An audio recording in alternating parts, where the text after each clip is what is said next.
All right, welcome back, everyone. It's an exciting episode. I hardly get to do these anymore, these long form interviews, but I have a special guest on from the area that I invest in, Pittsburgh, Pennsylvania. So I got Omar Mohammed on. Welcome, Omar. Thanks, Mark. Thanks for having me. Excited Yeah, to be here. yeah, I know you're super busy, so let's kind of get right into it.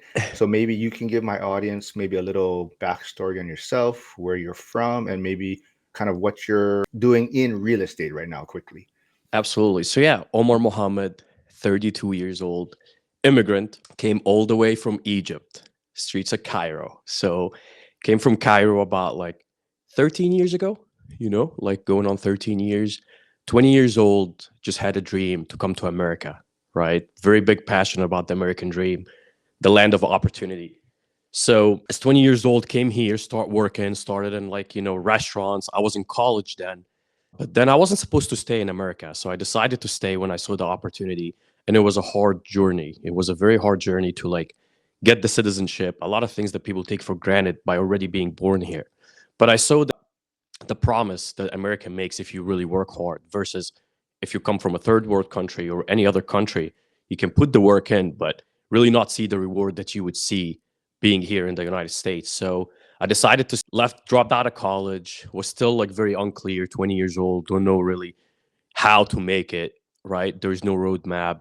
There's no playbook to how to reach what you want. But I just knew like I'm gonna give it my best. So start working at a restaurant. I mean, you name it at that time, right?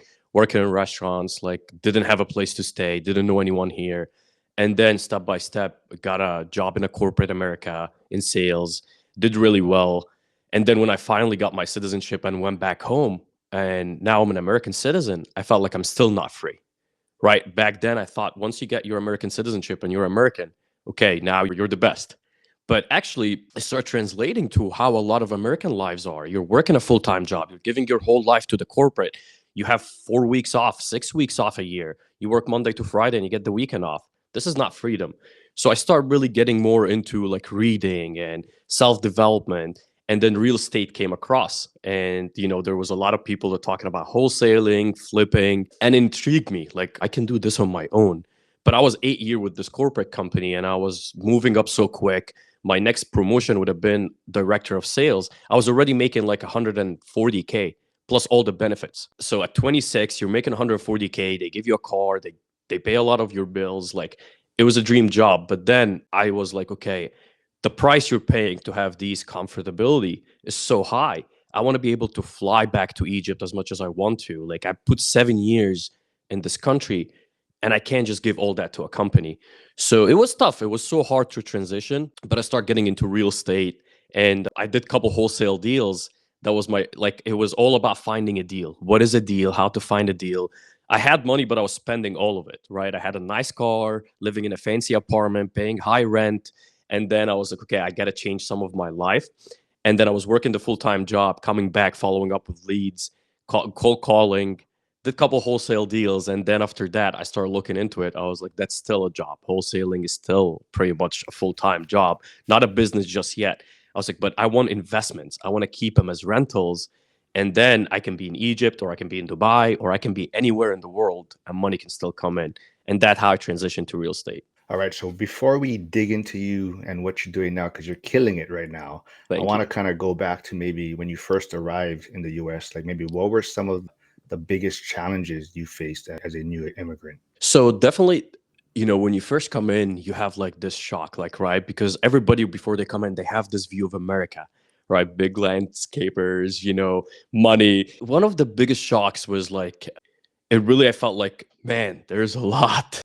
I definitely loved how everybody was very nice, to be honest. Like, the first thing, everybody was extremely nice. People were very interested in to know your story. People were very like, hey, tell me more about Egypt. What about the pyramids? Do you guys ride camels? So there was a lot of that, that people didn't know about, the other world or how the rest of the world works. So that was shocking a little bit. And then everybody was extremely nice. And then how hard you still gotta work, right? It wasn't that easy like you thought it would be. A lot of immigrants, it's a lot easier, but it's still not extremely easy. You still got to work hard. If you're a man, no matter where you are, you're still going to have to challenge yourself. There's going to be tons and tons of challenges that's going to come your way. and you have to overcome these challenges. So it was a different atmosphere. A lot of things were new. Of course, speaking a language that's not your first language, that was one of the biggest challenges as well too, and how you can quickly learn. And then I lived in so many different states, and everybody has a different accent, right? Like I was in Boston, they speak totally different. Then I went to Tennessee, which is a two. So it just took some time to understand the different accents and the dialects of where you at in America. So when you got here, also, like you talked about, you had like I think a sales position. You said, right? Like, Yes. was your vision always to be an entrepreneur? Like for where No. you Peru, where you came, or where you came from, was it big back there? No, nothing. There's no such a thing as like entrepreneur. Okay, you finish college, right? And that's like the idea of that was all before social media and all the influence. And so what is known and what my family has done and raised me to be, just like everybody around me, you finish college, you gotta be like an engineer or a doctor. That's the first thing, from like a Middle Eastern family. Or I went to a business school, just did 2 years, and then I came to America. You finish college, you get a good job at a company, you move up, you keep and that's status there. Entrepreneur, no, nobody talks about it, too risky. So there wasn't any entrepreneur. Like I thought I made it once I got that corporate job. It was at AT&T, so I was working, got a sales position. 1 year moved up to assistant manager, another year store manager, and all that was winning like records, setting records for like my stores and my team doing. And then after that to the area manager, which was like at that point was my dream job, right? So at what point, like, did real estate and entrepreneurship become the path? I mean, like, was there a book or did you find a mentor? Like, how did you head down that Yeah. direction? It's a very good question. So first, this was like when I first went home for the first time. So it took me 7 years because like there's to get my citizenship and be able to fly back home and see my family. And there's like different rules for different countries. So if you're Egyptian, as an example, you have to serve the military in Egypt. Unless you have a different citizenship, then you're exempt. So I couldn't go back till I became an American citizen. Then I was able to go back see my family. So when I went back for after 7 years, I haven't seen my mom, my brother, my sister, my friends, no one, my dad. So when I went back, I wasn't ready to come back to America just yet. I went back for 2 weeks and it just wasn't enough. I needed like, some time. 2 weeks and it's 11-hour flight. Like there's 2 days already, you missed by just flying. So on the way back on that flight, 11 hours, my mind just didn't stop. I was like, man, this is not it. Like literally, you thought this is not it. I don't want to go back. What do you mean? Like I have to come back? Your PTO is over. I want to stay. Okay, you want to stay, but if you lose your job, how are you going to pay the bills? At that point, I was like, there's got to be a different answer. So I started looking. I looked at like day trading first. That was the first popular thing that came, and I was like, this is not for me. Didn't spend anything. Didn't give it a whole lot of time. Just start reading about it. And then I start buying books and listening to books about rich dad, poor dad. And then I had some friends that are already wealthy that I knew them. They weren't like really friends. Now they're like very close friends. So I started getting closer to them. I was like, hey, how did you guys do it? Give me some ideas. And one of them was really into real estate. And then I bought Rich Dad, Poor Dad book. Have you ever heard of it? So that was one. That's kind of the stepping stone for most people, right? Yeah, Rich Dad Poor Dad was one of them. Actually, a lot of like bigger pockets then came in, which I was a big fan of back then. But I have mixed feelings about bigger pockets. But I tuned into bigger pockets, started understanding Brandon Turner's book, How to Invest with No to Low Money Down. That was a great book that I've done everything in this book too. So a couple of books that really I was like, okay, now this is a good thing that I can do. And couple books, YouTube videos, watch a lot of people on YouTube that are like wholesaling. At that point, it was just wholesaling, understanding, okay, let's get a deal and then start selling that deal or figuring out how to find a deal. After reading all these books, one thing stood out to me: finding a deal. No matter what happened, if you find a deal, you'll make money. All what you have to do is find a deal. Find a real estate deal, even if you have no money, no experience, nothing. You have a deal, you have something worth. People will pay attention to you. People will buy it from you. People will partner in with you. You can go borrow money and do it yourself. Just find a deal. That's what a lot of people get wrong, right? They do it the opposite. Okay, let's do everything, but you actually don't have a deal. So you don't make money, and then you're surprised. If you have a deal, you'll always make money. So that stood out to me, and I started cold calling myself. I used my best skill. I can sell. I can find deals. So I just start cold calling while still working my full-time job. And that was the transition. I got my first wholesale deal, and I met John, one of my good friends here. He's a real estate investor in Pittsburgh, and he does tonnage, right? He got a lot of properties here. John bought this property for me, and when I listed it, he called. He was like, "Hey, you have this house for $3,000." It was like terrible, right? I got it for 1,000 and I posted it on for 3,000. He was like, "I'm gonna buy it." I was like, "Oh, cool." I didn't even know what the next steps are, but we got to closing and I met John and we start talking. I was like, "John, what do you do with them?" And he was like, I rent them out, I fix them up, I rent them.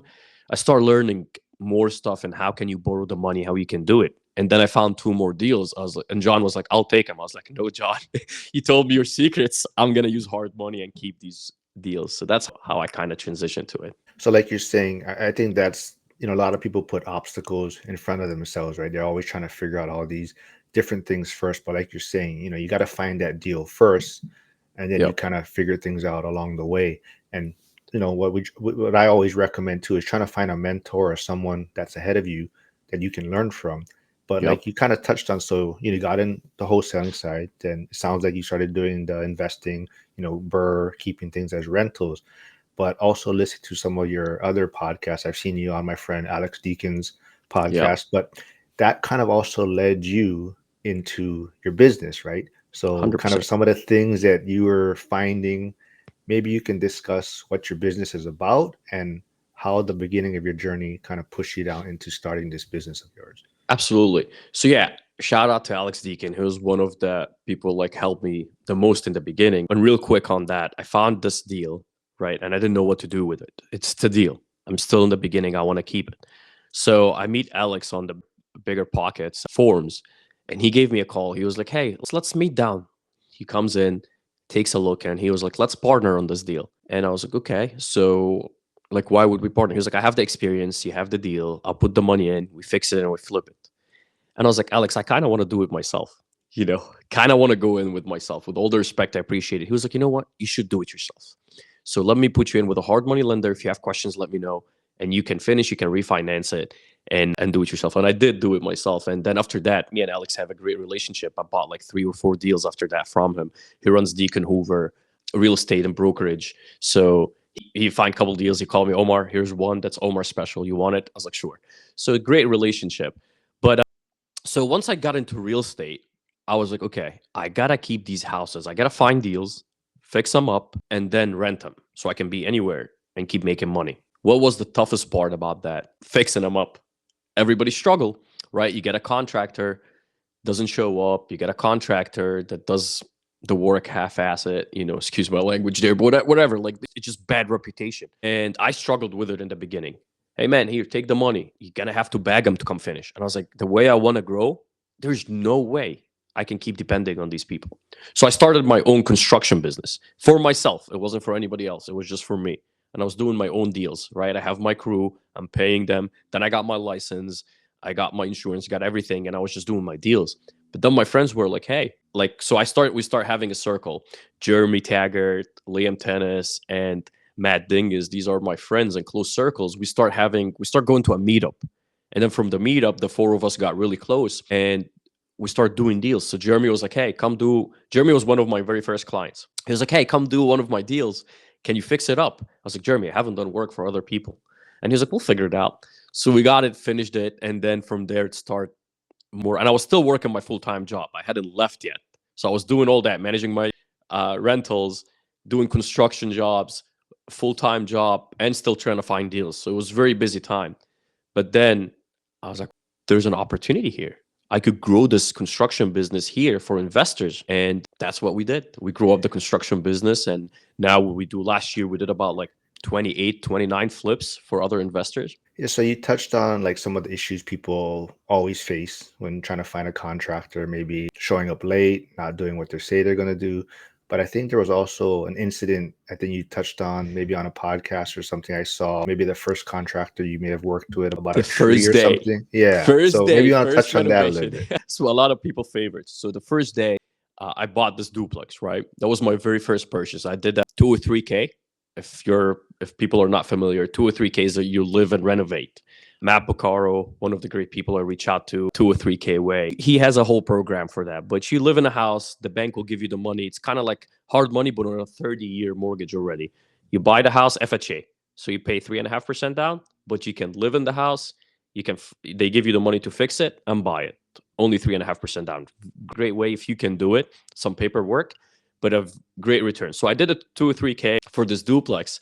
And then there was a lot of trees around the house, right? If you go to my page, you'll see so many trees, some of them already, like touching the roof. So I was like, okay, let's get started. Find a tree guy. He was like, hey, we'll cut the trees. It's easy. And I was like, okay, man. I'm there recording, having my phone, standing there, and I see him cut the tree and the tree on the roof of the house.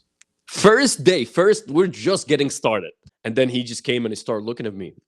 And I was like, dude, what happened? And he was like, we have a roof. We have a hole in your roof. I was like, okay. He's like, you got to change the roof now. I was like, I got to change the roof? How much is that? He was like, oh, maybe 25K. I was like, but it's not my fault. It's your fault. You're crazy? And he was like, I don't know what to tell you. I was like, you have insurance? He was like, honestly, no. I was like, you don't have insurance. What are we going to do? He was like, I don't know. Anyway, he fixed it. He came back and fixed it. He had to, I wasn't as part of it. Real estate is not for like, you got to be tough. You got to be willing to take risks. I was like, no, you're fixing that roof. You're not leaving. The Egyptian came out here, I was like, you're not leaving this premises till the roof is fixed. Anyway, he came back, he patched it, but I've learned, right? It was, I mean, you got to see like, this is a purchase. This is a house, my first deal, and the tree falls on the roof, That was a crazy incident, but and so many more. That's just one of so many happened in the beginning, right? So, and you learn step by step. And also because I was borrowing the money and I couldn't fail, I was there every single day. That's how I learned construction. My first like 2 or 3 renovations, dude, I'm there all the time. What are you doing? Like the people that worked for me probably hated me, but I don't care. I'm giving you money. Okay, what is that? That's the soffit and fascia. What is the soffit and fascia? It's part of the roofs. Okay. The gutters. What is gutters? I had no clue about anything construction. I had no clue about anything renovation, but I was involved. I'm standing there with the plumber. Okay, what are these lines? What is that? That's a stack. What does the stack do? And a little bit after that, you learn it all. It's not really that hard. It's not like chemical science. It's like it's not hard.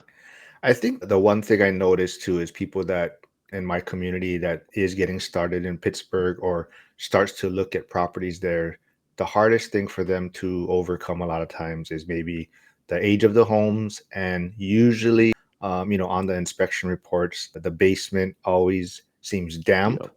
And I know you've also talked on that on some of your social media platforms. Like, how would you kind of put someone's mind at ease a little bit when talking about like the basement or the age of the homes? Yeah. So Pittsburgh is like an old city. It's a great city to invest in, right? A lot of great deals. You can buy properties very cheap and rent them high or sell them high.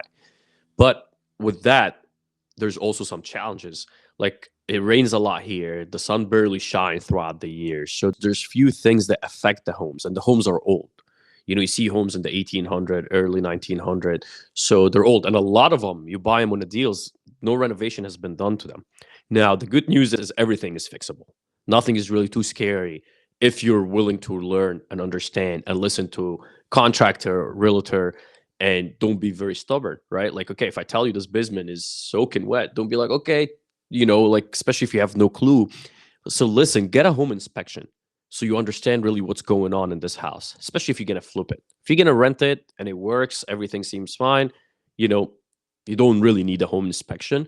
The beginning, if contractor walks there and do a good walkthrough, but if you're going to sell it, the buyers are going to do a home inspection anyway. So it's better to get ahead of it and already have your own inspection and done your homework. But so what happens in Pittsburgh? A lot of the roofs are old. A lot of the framing sometimes was water damage. So you got to repair all that. The basement, a lot of Pittsburgh basements get water. They just call it Pittsburgh basement, right? There's water in because the foundation, it rains and it goes in. A lot of times what we have to do is like it could be the downspouts just need to be extended away from the house and some concrete so the water is moving, it's not sitting. But pretty much every single house I bought had that issue. It's nothing super major to be scared of, but it's going to be fixed so it doesn't add up more or cause more issues down the long term. And some of them could be, termite damage or like the framing. We have so many houses we go fix, the floors are all like uneven. Why? Because the water got in, it ate the wood. Now all the wood is bad. So a lot of times what we do is like we redo the joists in the house. So the second floor is like this, So we take out all the flooring, we get the engineer, take a look at it, we redo the joists, get the inspection, pass it, close it up, and it's good. So nothing major, but if you got somebody that knows what to do, they can fix it and avoid a lot of big losses in the future. Yeah, I like what you said, how, everything is fixable, right? So, Yeah. like you said, work with people that are doing it, that understand these homes, the age of them, and what can be done. So that's a great point.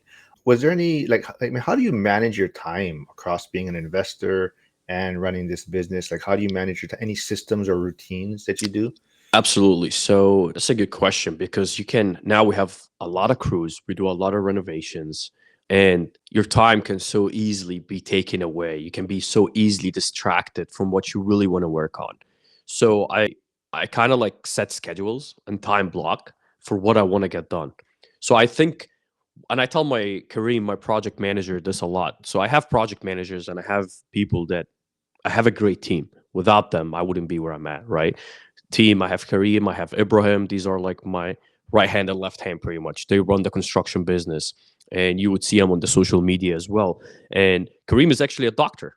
He graduated pharmaceutical. So we call them doctors in the Middle East. But, and he left that and came join me and is doing amazing. Ibrahim is an engineer, communication engineer. So, and they both are like, so they're very smart and hardworking people, and we make a great team in the construction business. So we have project managers, we have people who are responsible for different things, but for my own time I block the time, right? So okay, from like the morning time I need to do this. Monday, Tuesday I'm doing that. Wednesday, Thursday I'm going bidding new jobs. Friday I'm doing a team meeting to do these important things. I have my one-on-one on here. You got to be very careful of time because it's so easy when you run a business or you want to do so many things to be distracted. One phone call that meant to be 5 minutes could take 20 minutes, 30 minutes. And before you know it, the day is over, right? Everybody has 24 hours in the day. So you got to really focus on the big stuff, not the minor stuff. There's some people that are busy all day doing what? Nothing, right? Just you see it all the time. Man, I'm so busy. Like today was crazy. What did you do all day? You just like answered this call and I did that. What is really effective? So focus on being effective. Okay, this 1 hour here, I can sit on the computer for 1 hour, but I'm gonna get a whole lot work done than somebody maybe doing it for all this just by focusing, organizing, and just pushing through it.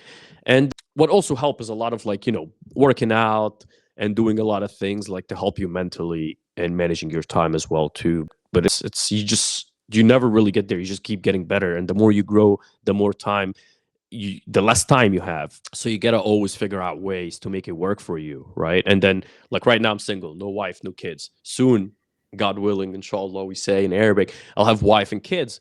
So how do I manage that? Now all my time is I'm giving to work. But soon I know this is gonna change, right? Because not everything is not money. Let's talk about it. There's a lot of people that'll be like, oh, money doesn't buy you happiness or whatever. So you gotta have purpose. Money's a great tool and it will get you happiness. But if you're depending everything on like external, when I have 10 properties, I'll be happy. When I, got my first flip, I'll be happy. You'll never be happy. You just gotta love the process and getting better every single day. And this is how you don't quit and get through it. So you kind of touch on it, like, the more successful you get, the less and less time that you do have. But was there ever like a moment where you wanted to quit? Because I'm sure success wasn't overnight, right? So was there any No. moment you want to quit, and like how did you push through those low points? So, I mean, you talk about when the roof got a hole on it, right? There's a lot of things. I don't think I ever had a moment where I was like, I'm quitting, this is over. But there's a whole lot of stress that comes with it. People jump on social media, they show you all these great things. Look, I'm driving a Lambo, or look at how I'm doing. But nobody really truly show you what to get there. So a lot of young people especially think it's so easy, like I'm gonna get in there, it's gonna be so easy, so seamless. If it's easy, everybody would have done it. Let's just be simple. I wouldn't want it even if it's that easy. Right? If it's just that easy, you're gonna wake up tomorrow, you're gonna be an entrepreneur, a real estate investor, and have millions and millions of dollars. It would be worth nothing. So the reason it's worth something because it's hard. It's because other people are not willing to do the work. So you gotta understand that. Okay, I want this. How many people have this? Barely any. How many people I know have what I'm looking for? Not. So that's not the first problem. So you can't really live like them. The second is the price. So a lot of people also are willing to pay the price if they see the promise, right? So you have a promise here, you have this dream life you have, but there's a price you have to pay to get there. But if you really believe in this and know that this is what you want, it's easy for you to pay the price. Now, what is the price? Stress. You got payroll, you got work hard. There's no like weekends. There's no like sometimes, especially in the beginning, when you're starting, you gotta dive in. You don't have the skill in the beginning. So what you really gotta do is make up a number what you lack in skill. So let's say as an example, I'm not gonna learn that in sales. When I first started sales, my English was way more broken than now, right? I had a heavy accent. I was in West Virginia. So what we call West by God, Virginia, right? People speak totally different English there, right? So there was a lot of challenges there. So and people were from there. My teammates, the other sales guys, like not competitors working in a team, but everybody's trying to hit their target. They're from there. They can just walk in, relate to that person right away. They can talk about the game, the Mountaineers yesterday. I have no clue who the Mountaineers are. What am I going to relate to this person with? I had to be creative, right? And I had to go. Everybody was sitting in the back. I'll tell you, I promise you, my manager would say everybody would sit in the back and they would be chilling. Why? Omar is working today. He's going to take all the customers. They'll just be chilling on their phones. And here's me standing right in front of the door like that. Every customer, hey, welcome in. What brings you in today? And start doing it and then learn. So don't let anybody tell you like, hey, you don't have the skill, you're not gonna make it. You can learn it. We're very adaptable as human beings, right? So if there's me from Cairo, Egypt, that came in and can be number one in sales in a corporate company, I can do it in real estate too. All what you have to do is work harder and smarter than the other people. So, but again, yes, there was moments to answer your question. There were moments where it was very hard, moments where it was tough throughout the whole journey. If I talk about, there was moments when I came to America that was very hard, right? That I slept in the restaurants. I didn't think about quitting. Why? Because I have a dream. I'm gonna chase it. So you either make it or quit. If you're gonna think about quitting the whole time, I would say go back and check. Do you really want it or not? You gotta go in thinking I'm making it or I'll die. That's the only way you'll make it. I don't believe somebody like, we have one foot in, one foot out, you'll ever make it. You have to be committed 100%. I'm going throughout that route. I'm going to go with it till the end, or otherwise it wouldn't work, right? If you're going to work out one day and 7 days, you're not going to go to the gym, you won't show any results. So you're going to end up quitting anyway. So you have to go in every single day and get better, and I think I seen it too, and I think his name is Justin. He does construction too. He says, "Work, no results, but I'm a little bit better. Work, no results, but I'm a little bit better. Work, results." It's just how it happened. You gotta keep working at it, and it will come your way. There's no way. So I don't believe in any self-limiting beliefs, or because you're black, or because you're Asian, or because you're whatever. It's not gonna work for you. Yes, it's gonna be harder. It's normal. That's just how life is. But I didn't make these rules. I didn't say, hey, because I'm an immigrant or I'm come from Egypt, it should be easier for me. I don't care. I don't care. I could care less the rules, or like people get so caught up in like we're minorities. We're like and I have people on the team that sometimes think that way. And I was like, dude, forget it. It's a fact. Is it harder for you because you're like a minority? Sure. What are we gonna do? You want to sit down here and keep crying about it, or are you just gonna go work harder? Right? I was in this corporate company. I managed people that were from here, that had, degrees, that you can name it. But what they don't have is the hustle and the hard work. Doesn't matter how many degrees and how many leverage. I call them leverage, right? So leverage being born here, leverage, not being a minority, leverage coming from a wealthy family, leverage going to a high school, leverage being around all the wealthy and these people. But if you're still not gonna work, there's gonna come a kid from Egypt like me and take all that away from you, and you're gonna probably work for him because you put the work in that you didn't put. I love it. I can hear the passion I'm in very your passionate voice. about that. And you kind of mentioned that keyword dream. But so, what does the American dream mean to you now compared to when you first arrived? Ooh, that's a great question. It changes. It does changes with time. I would say that. But I still big believer in the American dream. And I love America for what this land promises, right? I'm a big believer. You can come here no matter from where or who you are. And I met people in this business, and I'm going to be bringing them on my channel. And that's why I'm starting doing more YouTube, that literally came from nothing, but the mindset that I'm going to work harder than everyone, and then made something for their life, their parents' life, for everybody around them, and they bless them. And as a man, that's the biggest reward you can have, is changing people you love life, right? And changing everybody's around you's life. So the American dream for me is the promise that America makes for everyone, born here, not born here, immigrated. If you're in America and you put the work in, right, you can own a piece of America. You can own real estate, can translate to real estate. You can have rentals. You have that proud, you know. Now it changes a little bit because there's few things like, okay, corporate America, that's not the American dream, right? There, and we can go into politics a lot more. There's a lot of things. This is not the American dream for me, is being able to live a fulfilled life based on the work you do. It's not going to just given to you, right? It's not just going to be given to you. But if you put the work in, no matter what color, what race, what religion, whoever you are, you will make it here in America based on different versus any other different countries. There is more challenges.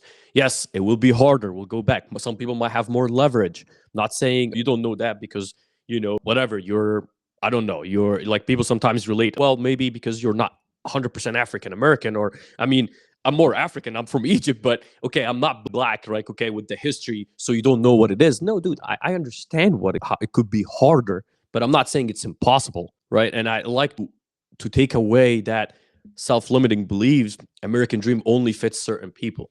No, it's for everyone that's willing to work hard. It might be easier for some people based on their leverage, but again, maybe their parents worked harder. Who knows, right? So I had this conversation, and I would like to get your opinion on it. Somebody was like, "How is it fair that somebody's kid can be richer than another person's kid based on what their parents did? Like, why would somebody be born already in wealth and somebody be born in poor?" And then they will have a whole total different lives. And that's like literally deep, right? Somebody born in a rich family, somebody born in a poor family, and their lives will be totally different because where they were born. And they were like, Omar, do you think this is fair? So that was a deep question. And I was like, okay, yes, I do think it's fair, right? I still think they both have choices to make and they still have equal opportunity in the American dream. But that person has a little bit more leverage, and it's fair because guess what? His dad did the work or his grandpa did the work. So they got to, you know, they got to recoup, they got to gain some of the reward of what their parents did. So it's fair.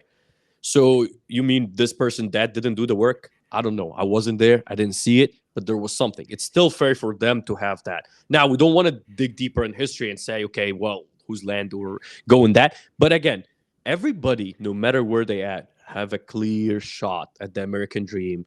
Yes, it's easier for this person if we go back, but if this person works hard, this person might only have to work 5 hours. But if this person worked 20 and 30 and 40 and 50, they can pass. That person can work for them if they're willing to put the work. Now the question becomes is, will that person really put the work in? I'm not here to say if it's fair or not. That's not, life is not fair. I'm sorry. You know, I didn't make the rules. I wasn't set up on the plans of making the rules of how wealth is. I just know how it works. And that's all what you need to know how it works and go make it happen. Don't sit here and keep saying, well, why is like, you know, the percentage or the crime in black people or the white people or the Mexicans or, you know, this or that. Don't get caught up on that. Just go do the work.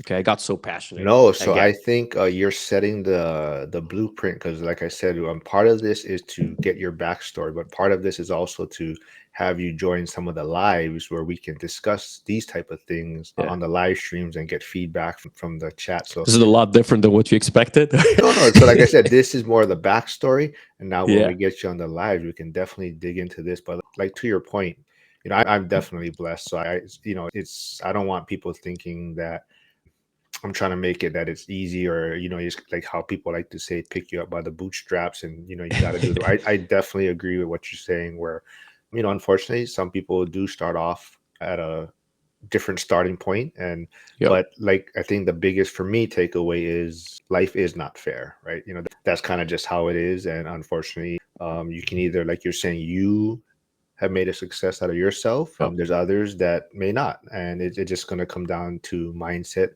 and everything. But that's also kind of leading to my next question because I love what you're doing. I love your story. Thank you. Like you touched on it. You're a little more active on social media, the podcast side. Now you're trying to share your journey. But what kind of message or feedback are you getting from people when they hear your story? So people love it because it gives them hope. I think what's a lot that's happening is, and that's one thing I realized and I love, there's nothing that feels better after you finish speaking or somebody to come and say, hey, that touched me. That changed my life. that literally changed how I think about a lot of things. And that's so powerful, right? Like when somebody listens and be like, hey, if I watched Omar do it. I watched Omar, like I was on a Zoom call or a live, and there's that kid, and he said, I have a post note on my desk. It says, what would Omar do? I didn't know that. He jumped in after the live and he told me that. And he was like, for a year, I've been looking at that. It's been 1 year since you were on the last live. And it says, what would Omar do? Man, that's amazing. Right? Like, what else would you want? He was like, and then sometimes when I feel like things get hard, I look at it and it says, Omar would just do one more call. Omar would just keep going. Omar wouldn't have given up. And then it inspires me to get better. And I think he got his first few real estate deals and he's moving up now. So these things mean a lot, right? These things are very impactful. So when you see that it's possible and how it's done, literally nothing. I came to America with a few $100s in my pocket, right? Bought a bicycle so I can go to work, working as a guard, like checking people IDs when they're coming in, and then working as a dishwasher and doing all that. And now very thankful and very blessed being able to own, a lot of rentals, owning a construction business, flying, doing whatever I want to do and showing how to do that. Right. I'm not there online to try to sell people on something. Just show it. Once you have hope, like the impact, you can do it. Right. You can, if you have a goal and you have a dream and to chase it, you can do it. And a lot of that has been the feedback I've been getting from sharing my story and how you made it happen. And I'm sure there's a lot of great immigrant stories that I want to share as well, and a lot of great of self-made stories. Doesn't necessarily have to be immigrant, right? Immigrants, I can relate more to them, but there's a lot of self-made stories here in America. I mean, America has the most companies made every single year, right? Born new companies. We have the most businesses, the richest businesses, and there's something that tells you back to the American dream. So that tells you something there. All right. So this has been amazing. Like I said, hopefully we can get you on some lives in the future. Like talking about the lives, we've been having some heated debates and friendly debates, I guess you would Nice. say. But I like uh, debate. one of the big topics that have come up, and maybe you can give us maybe your quick input on it. So the big question has been cash flow or net worth. Like, what is more important? And we kind of agree that there's no really wrong answer, and most people will say both have their importance. But Yeah. if you were to help someone getting started, they're kind of getting into the game, would you tell them to focus on cash flow or their net worth? I love debates, and that's a great question. 100%, very easy. Cash flow. It doesn't matter. Who cares what's your net worth? What are you going to do with the net worth? Can't pay your bills. Net worth won't get you free, right? It's my opinion. Definitely cash flow. You need cash now, especially if you're first starting, right? Who knows you're going to live to 60? Okay, when I'm 60, the house will be paid off by tenants, and then I'll be millionaire. Great. Can you guarantee you're going to live to 60, 70? I hope you do, but you can't guarantee what's going to happen. Can you guarantee the economy will be good in 60 years? I mean, if you're living through the last few years, you see, pandemic, you see wars, you can't guarantee anything. Focus on now. Cash flow, I'll keep saying it. That's how I look at my deals. I'll buy some deals that people be like, hey man, after 20, 30 years, I don't think you will have a whole lot of like increase in value, like, appreciation. And I was like, who cares about appreciation? Guess what? If I'm cash flowing 600, 700, $1,000 a month from this house, I don't even need this house to appreciate. If it can keep cash flowing me 1,000, and then rent is going to increase, right? Because inflation increased. So I know that for sure. So if it's going to keep increasing and it keep bringing me cash every month, who cares? I know That's what to do with that money to be more free in the future anyway, right? Like cash flow 100%.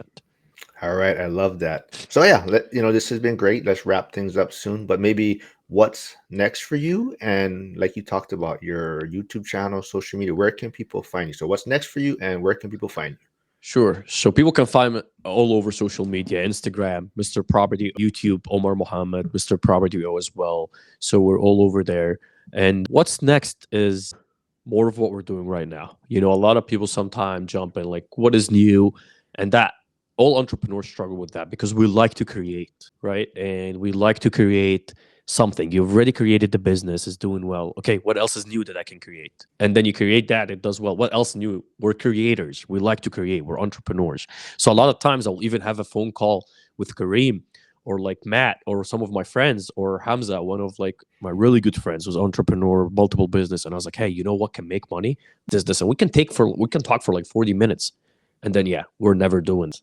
This is not something we're going to do anyway. We just have to get it out. So, what I've learned is to do more of what I'm doing right now. Not your focus. We go back to time, right? And maybe 20% of my time I put to something new because you still want to live. You don't want to kill that. Like, let's 20%, 80% is do more, 20% is something new.